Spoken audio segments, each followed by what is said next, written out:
indulgence. We just came out of a vote, so we'll get a late start here, but I appreciate it. This subcommittee meeting on the Western Hemisphere will come to order. The hearing today is on the U.S.-Colombia relationship, and it's entitled New Opportunities to Reinforce and Strengthen Our Bilateral Relationship.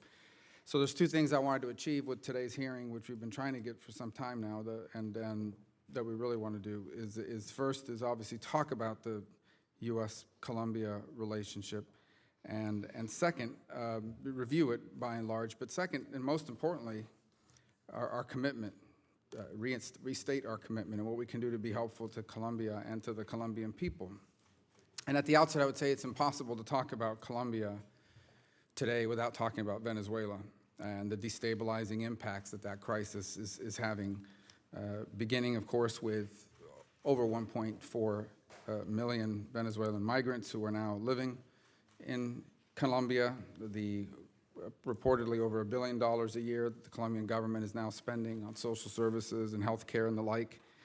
And also the threat that's posed, the direct threat to the Colombian state, to peace and security in Colombia by armed narco-terrorist elements operating with impunity just across the border with the open support and cooperation of the Maduro regime. And that poses a threat not just to Colombia, but ultimately to our security interests and to the region at large.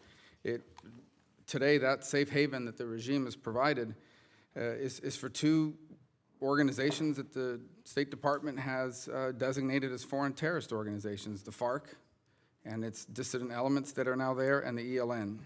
So this will be an opportunity to hear from our witnesses who will provide an update on the implementation of the so-called peace accord, on the new government now that it's been there for over or close to a year, and the political dynamics, the direct U.S. interests that are threatened and impacted by what's happening there today, and then some ideas about how to strengthen our cooperation on all these issues. Just some key facts that I want to leave here on the record is my view that Colombia is our strongest, most capable ally in the Western Hemisphere on a series of fronts. For me personally, obviously, there are many Colombians, Americans of Colombian descent that reside in the United States, including a substantial portion of my family, since my wife is of Colombian descent. But that's not what we're doing our hearing. But nonetheless, we are. And so it's a very vibrant community, very engaged and involved. Colombia, unfortunately, and I know this issue from having been around it, even predating my public service, has a very long history, a very long struggle to restore peace in the country, been plagued for decades, first by very powerful and murderous drug cartels, by these Marxist and narco-terror insurgencies. And this has been a bipartisan mission under both Republicans and Democrat administrations to support Plan Colombia and Colombian-led initiatives to ensure stability in the country. It really began under the leadership of former Colombian President Uribe. And the important work continues to this day through the current administration. The support for the new Duque administration is paramount for our cooperation on shared diplomatic security, counter-narcotics, rule of law, human rights, economic development. And so the combination of the generous support of the American people and the incredible work and sacrifices made by the Colombian people, Plan Colombia became a model for effective and targeted foreign assistance. After many years of negotiations with some of these FARC elements, former Colombian President Santos, President Duque's predecessor, and concluded what I personally viewed as, but again, it wasn't for us to make this decision, but what I viewed as a peace accord with significant flaws with the largest guerrilla organization in Colombia, the FARC, which is a terrorist organization. It's well known for plotting against the Colombian government from their safe haven in Venezuela, including as well. And they are frankly responsible for the deaths of Colombian police officers and innocent civilians in just the last year.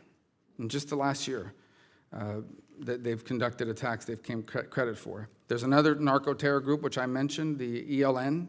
They have over 1,000 fighters inside of Venezuela. And now they've been joined by these dissidents of the FARC elements who are also operating in the same area right there in the border region. And so now thousands of ELN and FARC dissident fighters that are newly re-energized by recent defections from some who were cooperating with the peace accord and then defected, and, as I said earlier, by the open support of the Maduro regime. And this presents a very serious security challenge to the region, to Colombia, and ultimately to our nation's interests as well. Human rights violations against civic leaders are also a concern. Both the Inter-American Commission on Human Rights of the OAS and the UN Office of High Commissioner have reported and verified the killings of human rights defenders and social leaders. I believe President Duque has taken strong steps to ensure Colombia remains stable. He's even gone to great lengths to preserve aspects of the peace agreement, aspects, frankly, that were favorable to the FARC. Unfortunately, these efforts were met with high-level defections and a return to narco-terrorism for many of the FARC's leaders and followers. So I believe we indeed are living a critical moment, not just for Colombia, but for the region. So earlier this year, I wrote an op-ed that recommended some steps that the United States could take to support Colombia under the Duque administration, specifically that our country should provide strong support and financial assistance to continue this fight against the illicit flows of cocaine through our borders. And this includes things like providing unmanned aircraft or drones that can spray coca crops, increasing intelligence support to operations targeting these illegally armed groups, ensuring additional equipment, funding, and training for riverine units. So I hope that our witnesses today will explain the critical nature of these programs and of the challenges that they address and reassure this subcommittee that assisting Colombia remains a top priority for this administration. I would like to close by recognizing the significant steps taken by the Duque administration, not only in welcoming, as I said, over 1.4 million migrants fleeing the man-made catastrophe created by the Maduro crime family, but also for being a strong partner to the United States in the fight against external forces that aim to destabilize our region.